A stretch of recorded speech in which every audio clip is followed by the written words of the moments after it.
नमस्कार मंडळी, चला तर बनवायच्या आधी वाटलं नव्हतं इतकं छान होईल.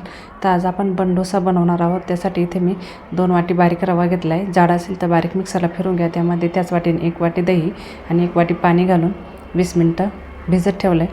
20 मिनटानंतर अर्धी वाटी पाणी घालून मिक्सरला फिरून घ्यायचं, म्हणजे मस्त असं याचं स्मूथ बॅटर तयार होतं. त्यानंतर आपण आता याच्यात फिरून घेतल्यानंतर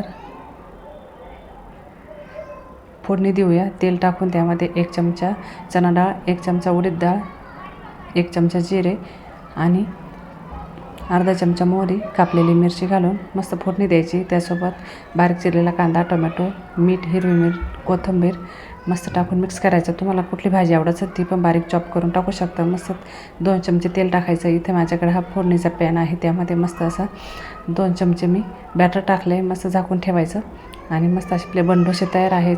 खरंच सांगू का, खायला ते एकदम खूप छान होतात आणि एकदम झटपटाचा नाश्ता तयार होतो.